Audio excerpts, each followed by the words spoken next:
We are creatures of desire. What we most desire is meaning. What makes us suffer most is a lack of meaning. The Meaningful Life with Andrew G. Marshall. Marital therapist, author, and communications trainer Andrew G. Marshall invites guests from all walks of life to discuss what makes life meaningful. Hello, I'm Andrew G. Marshall. Welcome to The Meaningful Life. We're available on Apple, Spotify, Podbean, and wherever you find your podcasts. When I was younger and a more idealistic therapist, I used to joke that my ambition was for my gravestone to read, "Here lies the man that killed the idea of the soulmate." That's the myth that if you just search hard enough, you could find the one who would truly get you. The one with whom you would have such an understanding that all conflict melts away. The one who makes your pulse quicken not just today, but always. So sex is simple, spontaneous, and connected. And the two of you would just live happily ever after. I had my work cut out because the power of the soulmate myth is reaffirmed in every romantic comedy. Every doomed love story, like Romeo and Juliet, who everyone forgets die at the end. And every time one of my clients asks, wouldn't it just be easier if we split up and found someone a little bit more compatible? As if easier is better. Despite being older and more pragmatic, I would still like to kill the soulmate and save your marriage. So on today's edition, I ask what would happen if we dumped the idea of the one, and if we're not going to believe in that anymore, discover what the skills are we might need to make our marriage not just work, which sounds terribly dull, but to thrive, which I think sounds a little bit better. My witness is Dr. Cheryl Fraser, who is both a Buddhist and a sex therapist, or to be more precise, a Buddhist sex therapist, and the author of Buddha's Bedroom, The Mindful Loving Path to Sexual Passion and Lifelong Intimacy. She also has a free online masterclass coming up that might interest you too. So, growing up, Cheryl, did you believe in the one? Oh, yes. It was Sean Cassidy. Sean Cassidy, the actor, the pop singer, and the world's sexiest Hardy Boys. Now, I know you're in Europe, but Hardy Boys was an American TV show here, and I was so deeply, desperately, passionately in love with Sean Cassidy that to this day, my father still teases me because apparently once when I watched it, it's when you had to, you couldn't tape anything. You had to sit in front of the TV at the right time. He says I broke out in hives. I was so excited. And I don't know, I reckon I was around 11, 12 years old, and I really desperately wanted and believed that he would come to Vancouver Island, to the tiny logging town I lived in, sweep me off my feet, take me to Beverly Hills, and I'd live happily ever after. And I wrote him letters. I wrote what today would be called fan fiction, I guess, about me and him, and they were quite explicitly sensual and sexual as well. I'm so delighted, Andrew, there was no internet back then. I don't want those to see the light of day. So I say it tongue in cheek, but not really. And when I teach, you mentioned I've got a live master class coming up, which is an introduction to my 12-week program. When I teach that masterclass, I tell this story and I ask people in the chat box to put down who their first big crush was. And I'd love to hear who yours was, if you remember, just a few years ago. I was just thinking of Sean Cassidy, who I think in Europe we might know better as the half-brother or cousin of David Cassidy. Correct. You're quite correct. Yes, half-brother, maybe full brother, but yeah, David Cassidy, the Partridge Family. So I'm going to avoid talking about I will tell you. I had sort of two people who were on my wall, actually three. And these are probably going to be all people you've never heard of. Perhaps. The first one was Susie Quattro. Do you know who she was? She was like the first rock and roll chick, and she used to be dressed all in leather. She had a leather jumpsuit. She was a little American girl who actually was on Happy Days at some point. So you might know her, and she did rock music. Then there was Lindsay DePaul, who wore, when you look at it now, a very large amount of makeup, but she was blonde and sat on the piano and played cute pop songs. And then we used to have a television program called Top of the Pops, where the current artists would appear and they would mime to their records. And obviously there would be people in the charts like David Cassidy who were not necessarily available to pop down to Television Centre. And so they would have a group of girls who would dance to these particular tracks. And they used to do terribly literal interpretations. So if it was "You're So Vain," they would be pointing at the camera and then they would shake their hands to show vain. And they once did a song to, do you remember Gilbert O'Sullivan? Yeah. And he had a song called "Get Down," and they actually sung it to a group of dogs. So it was and they would wear sexy, but not too sexy for primetime television. And there was one of them called, I think her name was, actually Sherry, not Cheryl, but Sherry. She was my favourite of the Pan's people. But I never, ever, ever thought I would meet them. And if I'd met Suzi Quatro, I would have, in fact, I did many years later meet her, and she was as formidable as she sounds. I would have hidden behind the sofa if she'd materialised. And I did actually once interview Lindsay DePaul, who was the sweetest and nicest woman, but she unfortunately had a very unfortunate love life. So she was often serialized in the Sunday papers. She once dated a famous Hollywood movie star who I don't remember just now, but basically he beat her up. So finding the one wasn't the answer for her, and I certainly wasn't the one for her too. But I think I didn't really believe in the one. I had a sort of a shield of cynicism because I was frightened of making the wrong choice. I went to the absolute opposite angle. I found the whole thing disempowering and frightening. Well, as you know, we certainly share the view to kill the soulmate and savior relationship. It's one of the chapter titles, I think, in my book, or a subsection. We're so simpatico on our thinking here. But I tell the Sean Cassidy story first because a lot of people relate to it and that they can rather quickly name, as you've done, early crushes or early romanticized moments in their life. The trouble is when some of us, perhaps not you, but I did, subconsciously carried that template into my more real life romantic and sexual relationship as a teenager and in my 20s, even I would say into my 30s, where I wouldn't have cognitively said, yes, I believe there's only one person. But I acted as though whomever I was in love with, in relationship with, was meant to, in a way, keep me happy ever after. And as I say, we all married the wrong person if they expect us to make us happy all the time. Now, we know this, Andrew, but as you so cleverly said, the romantic comedies, the fiction, I believe after pornography, the most commonly utilized entertainment is romantic fiction. It's like millions and millions and millions and millions of dollars. And they are very much soulmate based. There is the one, and it is always happily ever after. And they seem to almost always have babies and have a nuclear family and live in idyllic splendor. But it can be, as you know, incredibly damaging in our real relationships. Even people who would swear they think the soulmate myth is foolish. Because who does it come from? The soulmate concept comes from, I always get this mixed up. It's either Socrates or Aristotle. And they said that we humans were part of one soul. And they literally said that, right? That as humans, we wander the planet, and out there somewhere is the other twinned half of our soul that when we meet, it makes us complete. So we're going back a few years, those darn Greeks putting that idea out there. And then you see it today in any romantic comedy. We could probably look at what's playing in Canada or the UK or Germany right now in the cinema or in the movies and say, yeah, 30% of them are going to end in the illusory happy ever after, which of course brings us to, okay, as couples therapists, how do we work with that? How do we work with that when we've got people in our room who are unhappy or desperately unhappy? And as you've referred to, often the answer is, I think we're just not right for each other anymore, right? And what does that imply? That there's someone who might be.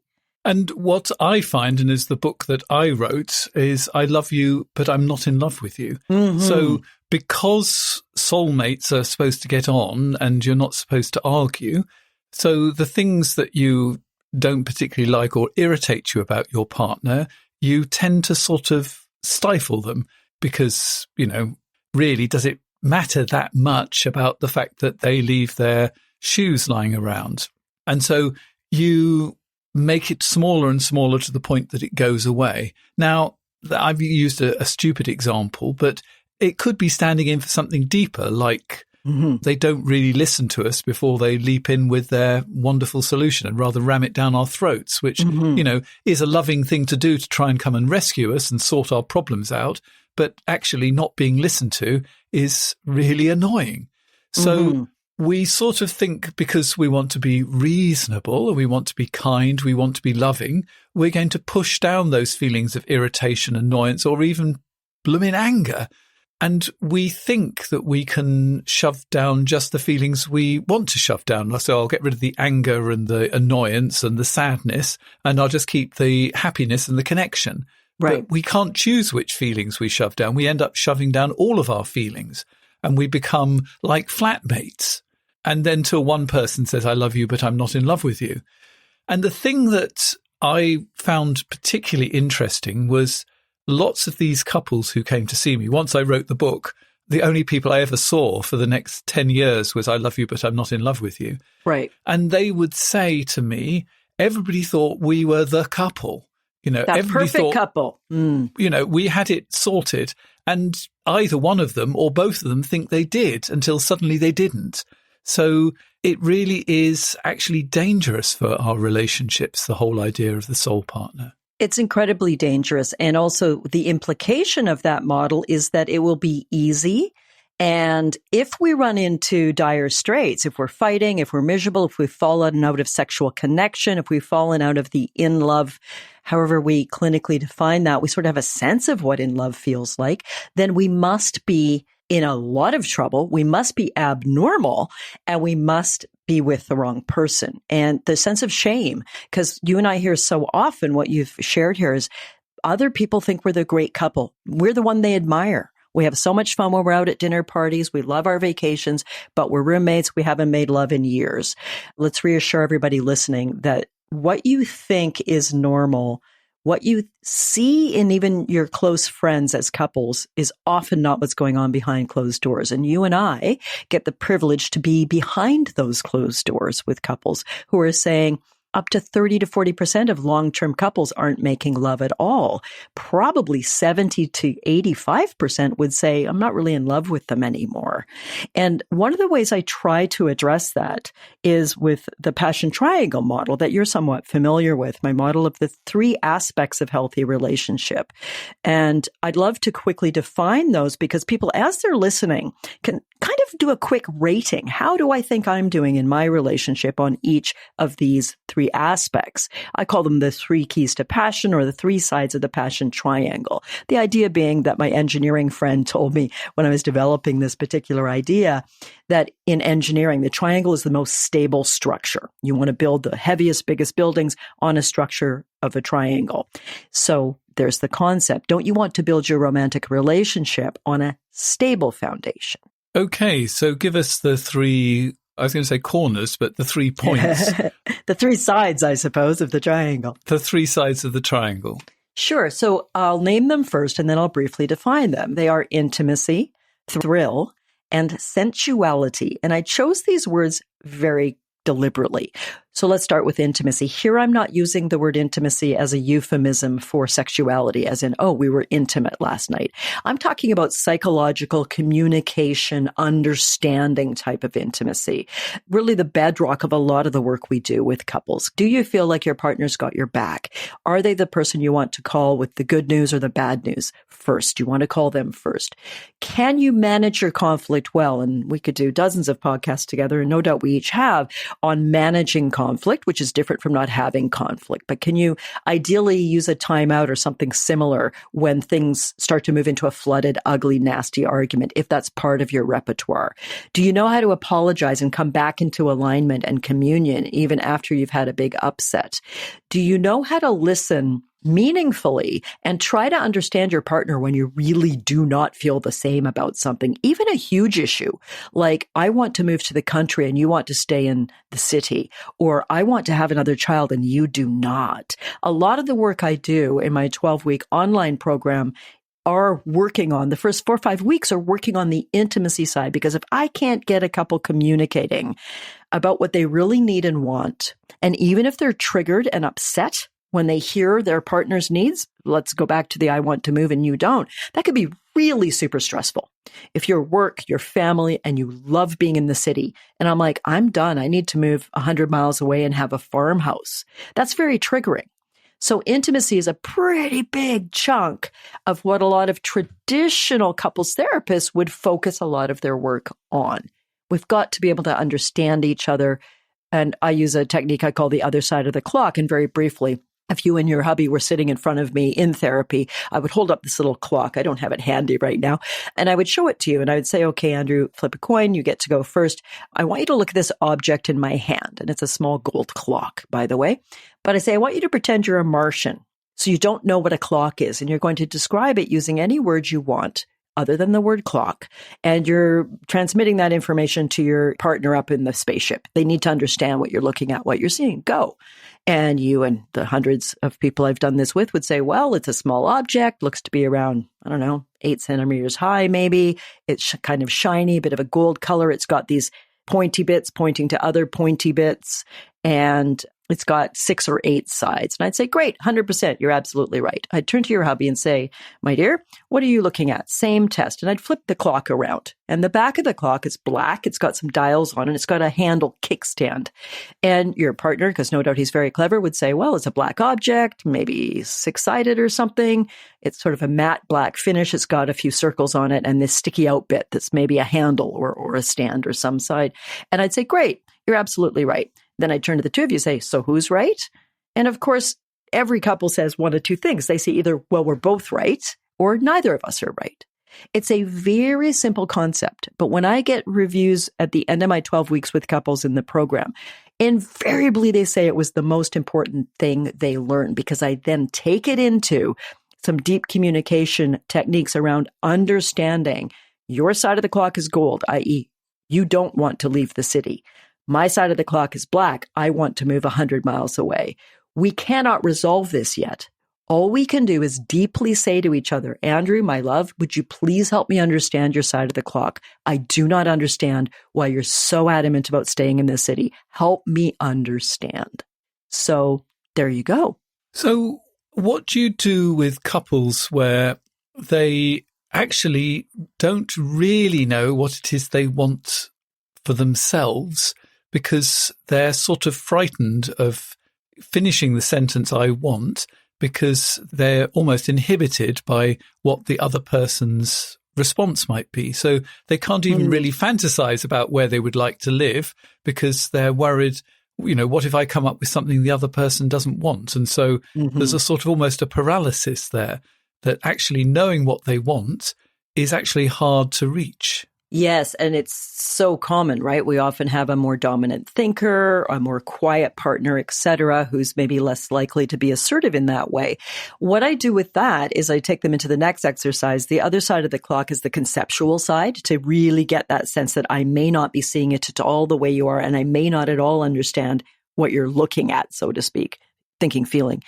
And then I take them into an exercise. You likely use something similar in your own language and in your own work, where each person has 10 minutes to talk completely uninterrupted. And if I'm someone who is the more quiet one, the less verbal one, the one who's more timid to say and state my feelings based on my childhood, based on our interaction in our relationship so far, etc., it's pretty challenging to fill 10 minutes. And so that's why I'm very strict in that technique, that the person speaking gets the full 10 minutes, even if they run out of things to say around minute 4. Then they're meant to sit there in graceful silence with their partner witnessing them, and the partner might have to use duct tape on their mouth to silently witness them. And what I find over and over is that the more quiet partner, after say 3-4 minutes, they've said their piece. Because they're sitting there in silence, which is, certainly uncomfortable and a little odd, often a minute or two later, they realize another layer, and they say, also, when I grew up, I used to go to Granny and Granddad's farm, and I was really, really happy there. I think that's partly why I want to move. I feel very overwhelmed and stressed by the noise of the city. But in a normal discourse between those two people, they wouldn't have ever got there, because the more verbose partner, if I say my 3-4 minutes, if I'm the more quiet partner, spoiler alert, I'm not. What a surprise. I know. I'm a woman of many mysteries. So in a normal discourse, if Partner shy had said 3 or 4 minutes of their stuff, and they said, that's everything. I'm done. Partner not shy would say, okay, thanks for sharing. And then they'd launch into their side, hopefully skillfully and well. But there wouldn't be the space for partner less, processing verbally out loud to go, as I sit here, I'm realizing more. So it's a pretty detailed technique, and I've gone over it rather quickly. But what I find is it's incredibly helpful with that dynamic you've put your finger on. Someone who doesn't actually know, they haven't really sat with the knowing. And particularly if they do it multiple times on one topic, if it's a big topic, like do we sell our condo and buy a farmhouse, it's not going to be resolved quickly. But the more times the partners really try to understand the other person's point of view, that is the only place from which we can look at making an eventual decision or compromise. Most of the time we scatter rush to compromise or decision when I don't fully understand what's going on for you around this. But if I'm the more dominant one, I'll kind of, bully you into my point of view. So these are the sort of skills that we talk about, which replace the idea of the soul partner. Because, if it's not just going to magically work, you're going to need some tools, and these communication tools. And this is possibly a big one, to be able to speak your truth and to be interested in your partner's truth as well. Even when it's scary. Like you want a second child and I really, really don't. Like that's the first thing we're going to do is feel agitated and flooded. If you say, honey, I need to talk to you about something big. I want to have another baby. And I'm like, oh, hell's no inside. So this is where the intimacy side of the passion triangle, the language I choose to use for the model, is about all these skills and more. Because frankly, my soulmate would of course want to move to the country as well. And they would want 2 children to go with the farmhouse, wouldn't they? Exactly. Yeah. And we are almost tongue in cheek, but it's also really painful, isn't it? When we identify that in ourselves and the longing for partner to be on the same page as us with lots of things, and certainly the bigger things that feel important for our meaningful life. I mean, to be honest, they sound like the great mother who's going to fulfill all of our needs and wants and is always going to be there. And it's rather difficult to give up the idea that the great mother is going to come and rescue us. Absolutely. And yet, so far in my life, that hasn't happened. I have to rescue me. Me too. Darn it anyway. So there you go. There's a bit about the first side of the passion triangle. Let's go to the next one, which you say is thrill. Thrill. And because if there is no soulmate, we need to keep the thrill alive, don't we? Oh, baby, do we ever. There's that wonderful but tragic and I hope incorrect song, the thrill is gone. And that is our felt experience very much of the time. So I want to normalize that for everybody listening, is that if you fall into that category of I love you, but I'm not in love with you anymore, what is lacking is the thrill side of the passion triangle. And we know this. And some people listening are going to roll their eyes. And I say to you, you can roll your little eyes all you want. It doesn't make what we're about to say any less accurate and important, which is, are you romancing your partner? Are you taking them on dates? Are you spontaneous? Do you seduce them sometimes out of the box? Do you make sure they know you appreciate them? Do you leave them love notes around? A lot of the couples in my program have been together for decades, 30, 40, sometimes even 50 years. And I talk a lot, as anyone in this field might, or anyone who's got a heart and a soul and a life, how great it is in the beginning. We all love falling in love, the biochemistry, the sexual tension, and of course, it's novel. Everything's new, exciting. There's uncharted territory to discover in this person's life, in their history, and what they like and don't like. And it is absolutely fantastic. I love falling in love. I think it's the world's greatest roller coaster ride to feel that alive, that on fire, that suffused with what I call thrill, excitement, horniness, joy, the anticipation of did they call me, the planning of our dates. I think of the way my husband, we've been together just over 10 years now. We met in our late 40s. The way we planned our dates to dazzle each other, to surprise each other. Well, everybody who's rolling your eyes right now, how the heck are you doing on that? Would you date you the way you're being with your partner in your long-term relationship right now? Oh, you're a hard taskmaster. I am. Got to do it. Got to call us to accountability, right? Because so often, as you know, we do sit around and I don't want to belittle this at all because it's very painful, but longing to feel more connected to our sweetheart, longing for more passion and excitement and spontaneity, longing to really feel like we are adored the way a lot of us did in the beginning. So how well does hanging around longing for something lead to behavior change? I would long to, do a triathlon, but it's not going to happen by longing alone. So yeah, I really do call people to task with lots of love. It's tough love, but it is tough, which is literally, and I want everybody answering, if you haven't already answered this for yourself, would you date you the way you are in your relationship right now? Are you, Netflix and laziness and never having a deep conversation? Or are you one of the few who are keeping that skill of romancing your partner alive? Now, what if people say, well, I wouldn't romance me because, I've put on too much weight, I'm out of condition, I'm old and wrinkly, and who wants me? How do you help them sort of get out of that mindset? Because I think body image is a huge handicap. It can be, and certainly we work in the real world. In a few weeks, I'm about to celebrate, apparently, my 60th birthday. I'm still quite sure my mother must have written down that date wrong on the birth certificate, and aging's a thing. I'll be joining you because in a few weeks, I celebrate my 65th birthday. My good, look at us. This is what 60 and 65 looks like these days. High five, my friend. Pretty damn hot, I would say. But I'd say so too. Well done. So yeah, wrinkly bodies, being overweight, physical pain, changes in our body. And even for the people in their 20s, 30s, 40s, and 50s listening, sure, there are real world things, but I would be very interested in the mind state that would answer that question the way you've just put it. So if my question is, would you date you based on how you're romancing the partner? And they came with, well, I wouldn't date me because of the way I am. That wasn't actually my question, was it?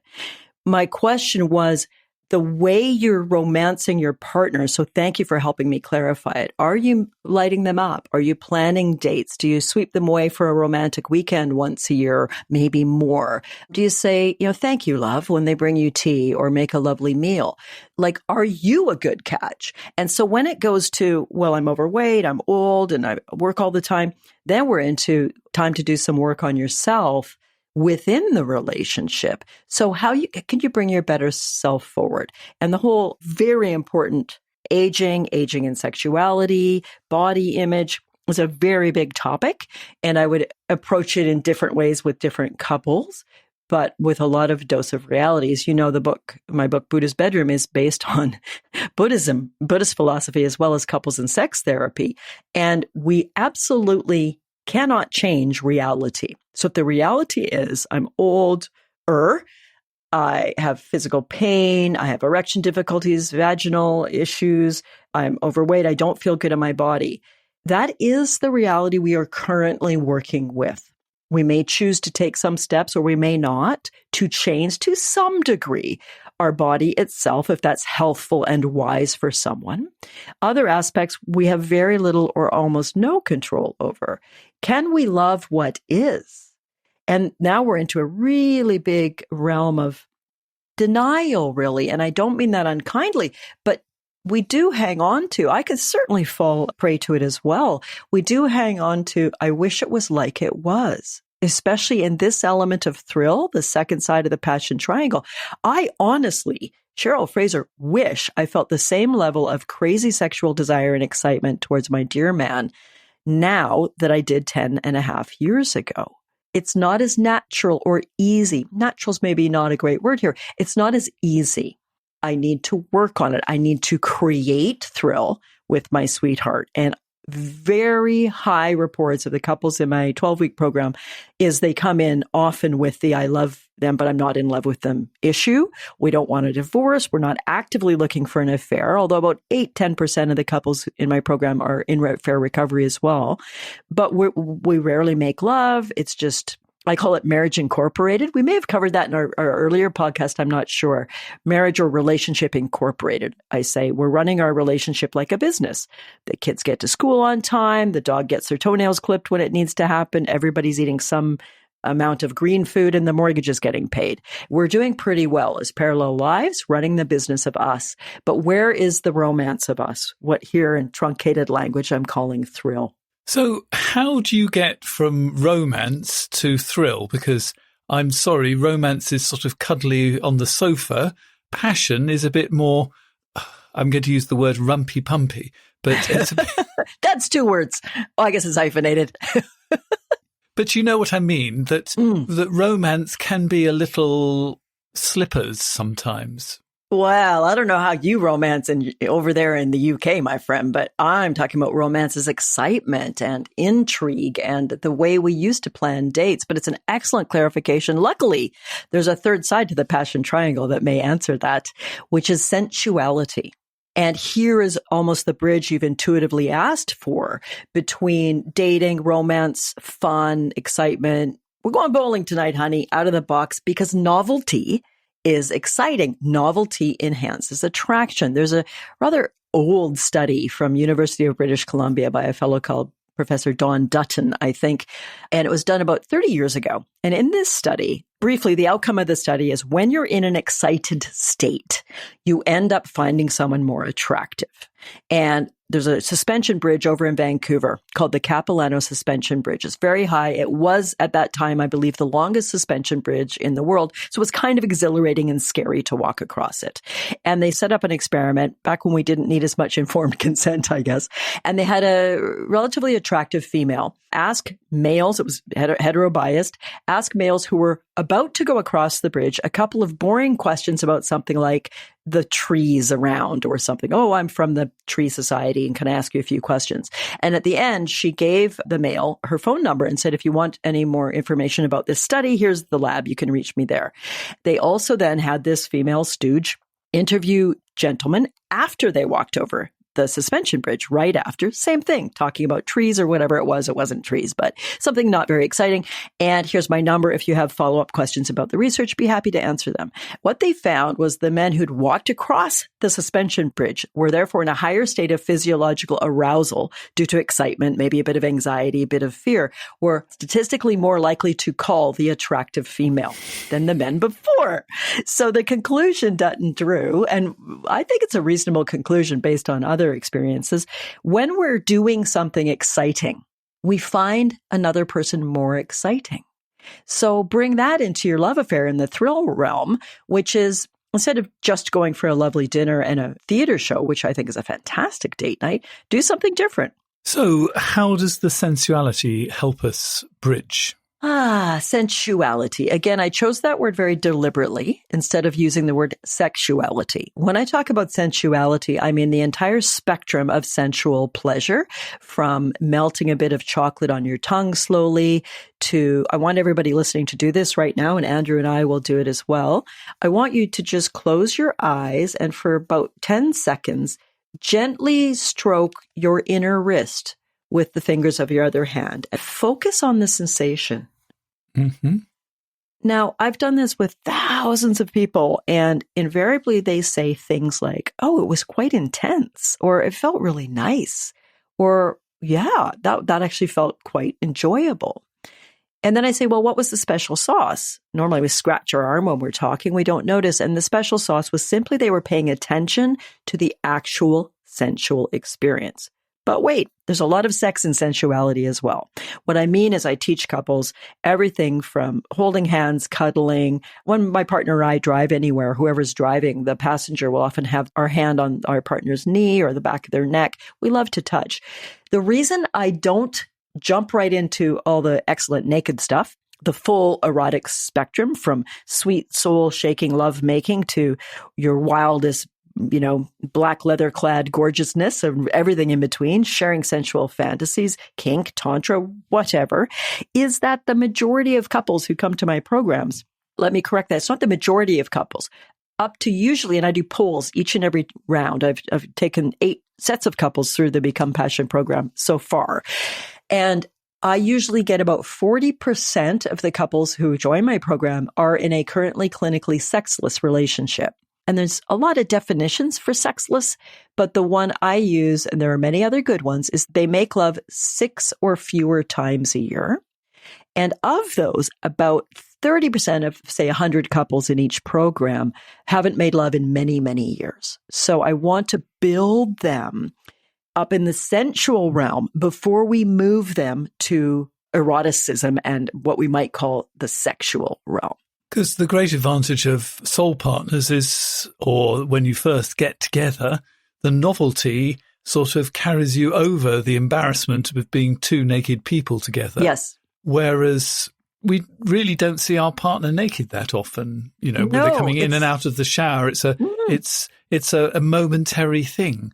I think a lot of people are sort of, they're putting up barriers all the time. And in fact, you know, we have to put up barriers to our sensuality and sexuality because, you know, we're going to be overstimulated otherwise because, you know, you see hundreds of attractive people. There are nice things on the billboards. We have to switch ourselves off to get through the day and switching ourselves back on again. And I think touch is a wonderful way of doing it, that actually stopping your hands from being implements that are picking up a pen and writing a note to something where you actually feel the pen as a, you know, I've got a pen here and it's a sort of, it's got different types of plastic there. And it's quite nice to feel the slightly bumpy part and then the smooth part and actually switch my fingers back on again. But most of the time I'm just using it to write with. I'm not actually feeling the pen. And it's the same when we're having sex. We're often not actually feeling our partner. We're just using it in a utility kind of way to get off. Yeah. Yeah. I call it nipple, nipple, crotch, good night. You know, I touch you here, you touch me there. Ideally, we both have an orgasm. It's quite pleasant. I'm not knocking it, but that lack of mindfulness, that lack of presence, that lack of sensuality, and because research is pretty clear that for almost all of us, there's a few minorities, you know, the exception makes the rule, blessings on them. But for almost all of us in a long-term relationship, we have far less spontaneous desire for our partner. That is, I look at you, I'm turned on, I get horny, I say, honey, let's go to bed. There's far less frequent sexuality for the majority of couples in a longer term relationship. And that can be anything from we've been together 2 or 3 years. It doesn't have to be in the decades. And I want to briefly tell a story that just lights me up. And I've got permission to tell this story. They've done a video telling their story on my testimonials page. But Norm and Cheryl, same name as me, are in their early 70s. And they came to one of my free passion masterclasses. They saw a Facebook ad, didn't know a thing about me. And then they joined my 12-week program 2 years ago now. And they had not been sexual for 30 years. There's a history of multiple affairs. They say this publicly. Again, I have permission to share their story.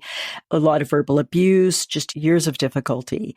And I so applaud them because in their early 70s, they said, we need and deserve more. Let's try one more time. And they were sharing a story just a few weeks ago in my ongoing group, how they said, to your point of not seeing each other naked, that for decades, they each changed separately inside the walk-in closet. They had not seen each other nude in about 25 years. And then this delightful, slightly older couple said, and now we walk around in front of each other naked. We smack each other on the bum and we snuggle naked all the time. And they've successfully, I don't like that word, but they've successfully moved into being sexual again. So it's never too late. So all the discouraged people listening who recognize themselves in that 30 to 40% of little or no sexuality, there are ways to move toward reclaiming and remaking a sensual and sexual life. But I teach a passion triangle on purpose, Andrew. I could probably be really rich if I taught great sex in 6 weeks, just do this, but it wouldn't work.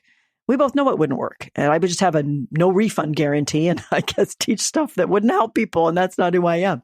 So we don't get to the sensuality part till about week 8 of a 12-week journey because I need to build some of those first 2 pieces in first. Because I think it's interesting you talking about nakedness as well. I think of all the couples that I've worked with over the years, and I've been doing this for almost 40 years now, Cheryl. I won't tell anybody. Who are having the most spontaneous sex. And, you know, when I asked them how much, I mean, I didn't believe how often they were having sex. But what the secret was, is every evening they used to have a bath together. So they used to unwind. They would do the chitty chatty about the day and whatever, and they would do it in the bath together. And it was such a simple transition from there into making love. And it's something as small as that can make a huge difference. Yes. It's a marvelous example. In fact, that's one of the things I start people with when they're ready to be even nude together, because we have to do other things first, like foot rubs or cuddling and spooning with your clothes on. But a bath or a shower, I mean, it's such a beautiful way that's so ignored. Most couples don't ever bathe or shower together. When I had my house built, I'm upstairs in my studio right now in the house that my brother designed and built for me. At the time, I was single by choice, 15-ish years ago. And I had him design a steam shower with 2 shower heads in it. And he said, well, why 2? I said, because although I'm single, I suspect in the future I might choose to be in a relationship again. And I want to shower with my sweetheart. And no one likes to be the one who's not under the hot water. So 2 shower heads. And then eventually I found my person, and we steam shower 2-3 times a week together in the evening with some scented essential oils. And whether or not we're moving towards lovemaking, embracing naked, soaping each other's backs, that's part of, and why I use that word sensuality, not just sexuality. So your couple there, we're geniuses. It's such a simple thing, but well done on them. So in a moment, we're going to be looking at how things can go wrong, and we'll be seeing how we could possibly put them right. The Meaningful Life with Andrew G. Marshall. Please follow us on Twitter, like us on Facebook, and visit our website, andrewgmarshall.com/podcast, where you can join our supporters club and unlock bonus material and other benefits. Guess how long I've been helping couples have more fulfilling relationships? The answer shocked me. 39 years. Over this time, I've developed all sorts of interventions to help couples communicate better and make meaningful changes to protect and nurture their love. Some ideas I've used for a while and dropped, but at the core, there are a handful of must-haves that I use with all the couples I see face to face. Sadly, I can't work with everyone who wants my help, but I can share my best relationship tools. I've put them in a new course with worksheets and links to my most helpful podcasts. There are 4 hours of instructions to do at your pace together, with your partner or on your own.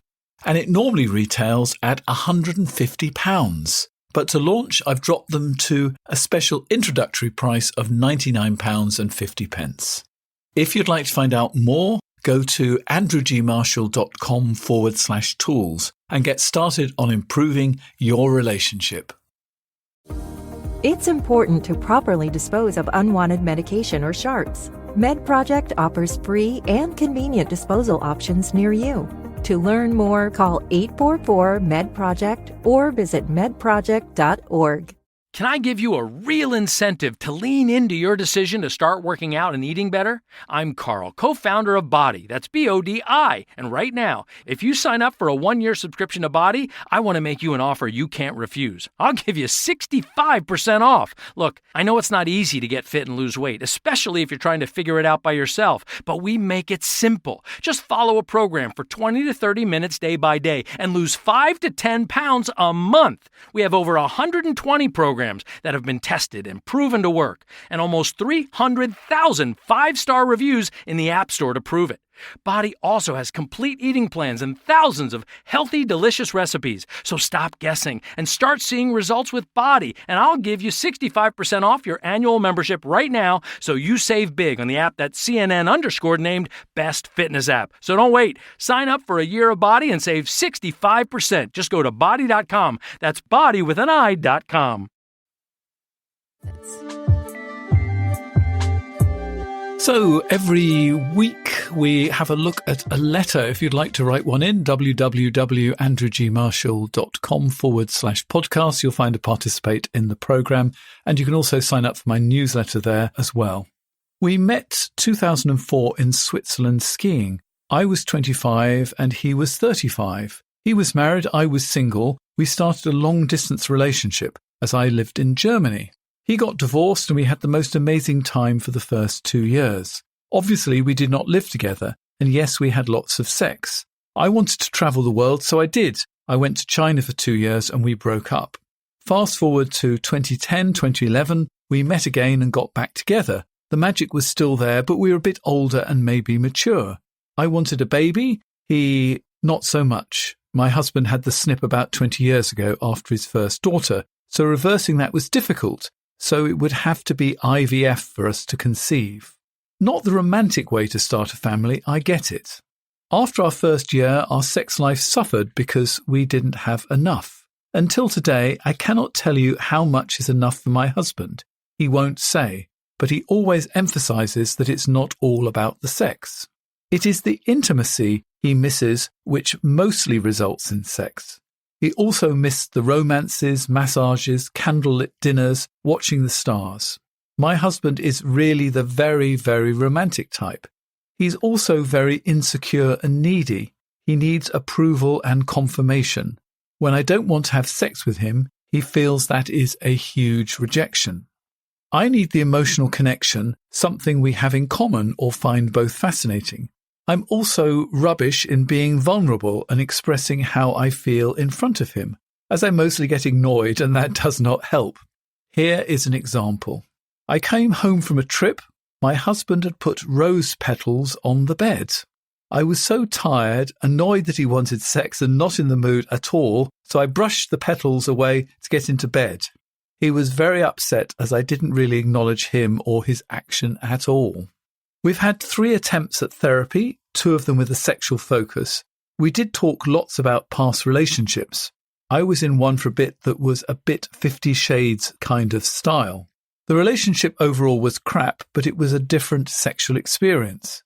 My husband said he's not confident enough with me to do anything like that, but he often turns to blame me by saying I'm not giving him the right signals. We have a 9-year-old daughter and both worry what will happen to her if we are separating. We've engaged in the idea of a parent marriage where we as a couple break up but remain in the family home, different rooms, and centre our marriage around our daughter, so nothing or very little will change for her. This will ultimately end up in an open marriage, of which I'm quite scared. Once a new partner comes into the equation, things can change. Can sex lives be changed? Can there be a scenario where both are fulfilled? I don't have to have sex every night, and my husband having his sex needs, or maybe all his needs met. It's such a rich letter, isn't it? So many pieces. The way I would approach this is, and it's really quite a beautiful case study for the passion triangle, because as I read through, certain things jump out at me. The emphasis is on sexuality, but there's so much in here missing in the intimacy and the thrill part that can help potentially improve this couple's movement towards sensuality together. On the one hand, she implies her husband would like to have sex a lot more often, but that he says and emphasizes it's not all about the sex. It's the intimacy he misses that mostly can result in sex, romance, massages, candles. So we start to hear the emotional intimacy, the connection, the trust, then the thrill piece, romance, candles. Most of our listeners, I believe, I'm not sure, they'll have to let us know, would be fairly delighted if they got home from a business trip and there were rose petals on the bed. It's quite a lovely gesture. What do you think? No, you're cringing? Yes, but I mean, I've come back from a business trip and, it's like it's 1 o'clock in the morning and I got up at 4 o'clock to make the plane and I'm tired and I sort of I think I can understand how she feels. So I've been up for, almost 20 hours. Yeah. I'm not going, I think I could do better than brushing the petals off the bed. That's the key point. But I would not be up for sex, even if there were petals on the bed. Love that. Had the same thought, but brush them off and go to bed grumpy. Terrible response. Say, oh, love, that's so sweet. Thanks for thinking of that. I'm absolutely pooped. Can you join me for a hot shower and then let's snuggle and fall asleep and we can make love tomorrow or the next day? I really look forward to it. But we hear the history here of the hurt feelings for both of them, the pressures for both of them. And that was a great representative sample. And I applaud your listener for sharing it.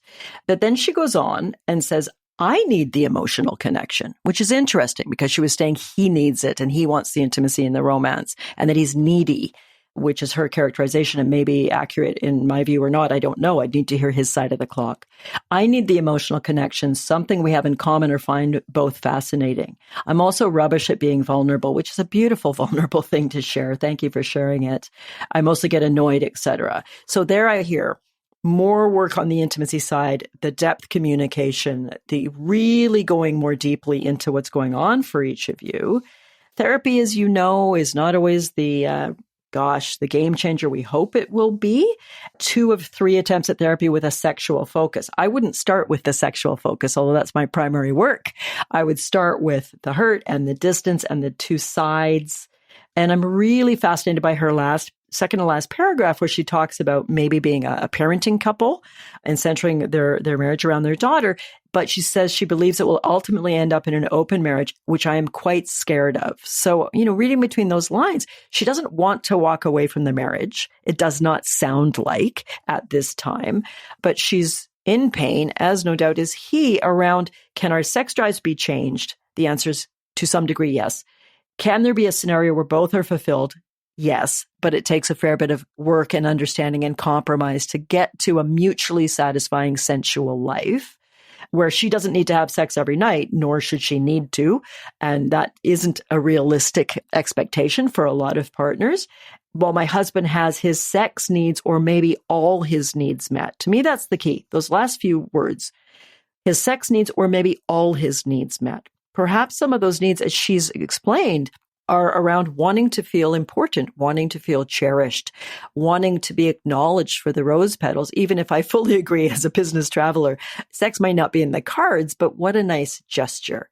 But everyone listening, can you hear the multi-layered complexity of a short 1-page letter, the multi-layered complexity of relationship, and why Andrew and I don't generally do a 45-minute meeting with someone and they're through all this, right? For me, it's the 12-week journey at least. But there's a few ideas. I have more, but let's hear from the other smart brain on the podcast. Well, I'm going to go even deeper, I'm afraid. But before I do that, I wonder if at the bottom of all of this is a sort of I'm right and you're wrong, that my version of the marriage, which is going to be more sex, or my version of the marriage, which is going to be less a pressure for sex, I'm going to try and persuade you to take on my side of it. Right. My side of the clock is correct. Yours is incorrect. Let me try really hard to persuade you to come over to my side. Yeah. And I think that there's been a huge amount of trying to do that, which is fine. But that could be one of the reasons why the therapy hasn't worked, because each of you have had a goal, which is to try and get the other person to agree with you. And you're never going to get there. Mm-hmm. So when people are stuck, I always say, let's go down a level deeper than this, because each of you are asking the other person for something. I mean, it's very clear what he wants. His self-esteem is to an extent based on how much sex you give him. So in a sense, he's handed you the responsibility for making himself feel good about himself. And if you don't have sex with him, he feels bad about himself and he feels very powerless and very hurt. And, ultimately, how could he actually take on the responsibility for improving his self-esteem? Rather than outsourcing it to you, how can he do that so that he can have his sex, but actually, if you say no, which sometimes is going to happen, it's not going to feel like a huge personal rejection, as if you're rejecting him. What you're actually saying is, no, I don't want to have sex this evening, not, I don't find you a sexual and wonderful person. And I'm wondering what he's actually doing for you. You're talking about vulnerability, because in a sense, he does put all his vulnerability out there on the table. And you're, I'm afraid to say, rather dissing it by calling it neediness. And that probably says to me, you are actually having trouble owning your own neediness. So, why do you have trouble owning your own neediness? What is it that would be underneath this for you? So I think I'm with Cheryl that we don't actually want to get into that central argument, but we want to try and find what's underneath this. What's the level beneath this that we're not actually talking about that we need to understand? So we really need to understand about his self-esteem. We really need to understand why vulnerability is so terrifying for you. And probably the deeper down you go, you will find a place where the two of you will meet. And this is the hardest part of all. Whatever you decide to do, if you decide to have a parenting marriage or you decide to continue with a sensual marriage, is you have to stay in the crucible of conflict and uncertainty for a long time. We sort of want to solve it, even though you've been in it for a very long time. You've been trying to solve it by become more like me, sort of kind of thing. But actually, we're going to stay there and accept those two things, that he has the right to have the sex he wants and you have the right to not have to have sex on demand. Mm-hmm. Both of these needs are equally valid. So we need to stay in that crucible of conflict long enough to really understand and then find a third way, which is not your way, not his way, but is a way that is right for your relationship now. Yeah, it's beautifully complex, which is why we're never bored in our work. And I am going to stand up for him a little bit, though, because I don't know that he wants sex all the time. There's a lot of mixed messages in this letter, mixed information, where he says it's not all about the sex. He really also adores the intimacy, the romance. He's very romantic. So I'm not sure whether he would necessarily say, I want to have sex every night, if he felt appreciated and adored, and his dear, beautiful partner was eventually more able to receive being appreciated and adored instead of being a self-described crap at it. Blessings on them both. And I wonder what the balance is between being mother and father and being lovers is like. That's another thing that would be worth doing, because your daughter is incredibly important, but she's not with you forever. She's just passing through this relationship. It's the two of you that are going to be hopefully together forever. And maybe the balance needs to switch away from the parenting relationship. I hope those thoughts have been helpful for you. So thank you for joining me on The Meaningful Life today. If people want to find out more about the masterclass, we will have details in the show notes. Is there anything you want to say about it before we go to the final question? Yes. So what this is, twice a year I teach a series of a free masterclass. I teach it 4 times, but you only need to come to one. I teach each one live. And it's where I take a much deeper dive into the passion triangle. And I do some polls. It's all anonymous. You're not on camera or anything like that. And it's an introduction to the 12-week program, which this spring, I'll be kicking off right at the beginning of May 2024. So if you're at all interested in the model, come to the free masterclass, bring your sweetheart. We'll send you a workbook and you can really rate yourself on this. Plus, I will be doing a free Zoom workshop at the end of April as well. People can hear about that. So the link below will bring you perhaps to the waitlist page. We don't open the signups for the actual live classes till a week or so before, but if you go to the waitlist page and get on that, no obligation, you'll be the first to be invited to the free masterclass and the free 3-hour Zoom relationship reboot the end of April. Well, this is not Cheryl's first go at the pony circus. She's been here before. So instead of asking you what makes your life meaningful, I would like you to talk about an experience that you've had recently that has been meaningful. And you told me about something I would like to hear more about, which sounds incredibly meaningful, which was actually being in Mexico on the Day of the Dead. So I think that would be a meaningful experience. So tell me about that. Oh, what a delight. And also thank you for having me back on the podcast. I also had the delight of interviewing you on my podcast, Sex, Love, and Elephants. So your listeners, if they want to hear where I put Andrew on the other side of the microphone, check that out as well. Whoa. No, don't. Listen. I asked him unexpected questions and he answered them. Day of the Dead. My goodness, you can probably say it with a Spanish accent better than I, so I will allow you to do that. Briefly, my hubby and I chose to be married in Hualtuco, Mexico, on the Pacific coast, quite down south. My father lived there half the year. We rented a villa and had 40 of our nearest and dearest, but we went down a week or so early. We'd been there often, and we had the absolute pleasure to be in Oaxaca, a beautiful city in the state of Oaxaca, for the Day of the Dead, which usually falls around November first second. And we were very lucky that we have some Oaxacan friends who live there who took us for the full experience of their street parade. And if you're not familiar, first of all, there's that wonderful Disney movie, and the name's escaping me. We'll have to put it in the show notes. There's a beautiful Disney movie, an animated movie of about 4, 5, 6 years ago that's set around Dia de Muertos. I've seen it, but can I remember the title of it? But I would thoroughly recommend it too. It's wonderful. It will give you the idea. But the idea is on Day of the Dead that the barrier, so to speak, between what we call the living world and maybe the world of the spirit world is thinner, and our ancestors can come back, maybe not to visit us in any recognizable form. And so people go to the graveyards, and it's celebratory. You go have a glass of mezcal at Grandpa's gravesite, and you leave food and drink, and you celebrate.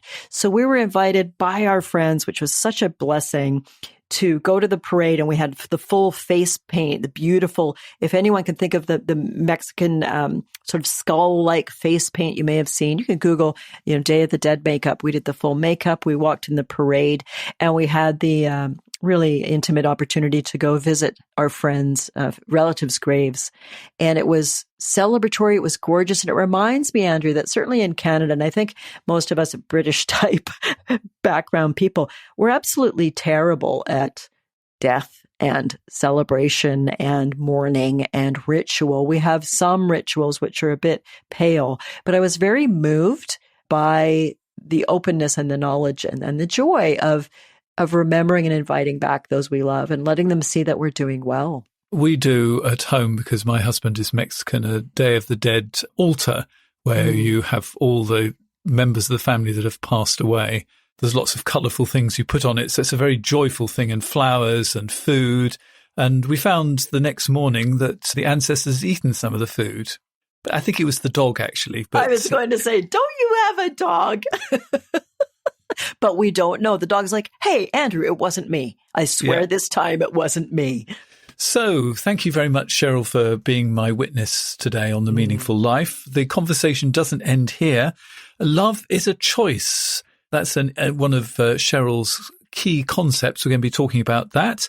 And if you want to hear the bonus material, you can subscribe directly via Apple or Spotify. We're also available on Amazon Music.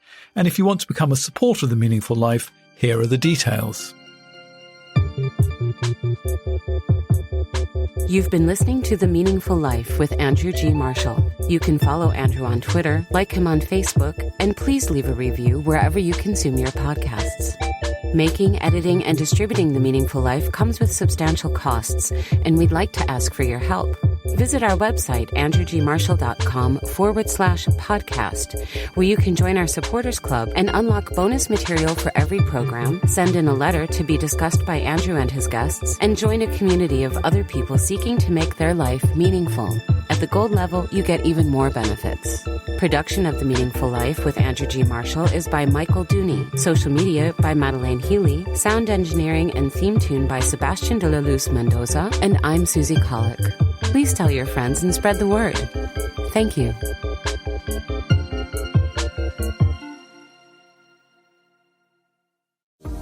It's important to properly dispose of unwanted medication or sharps. MedProject offers free and convenient disposal options near you. To learn more, call 844-MED-PROJECT or visit medproject.org.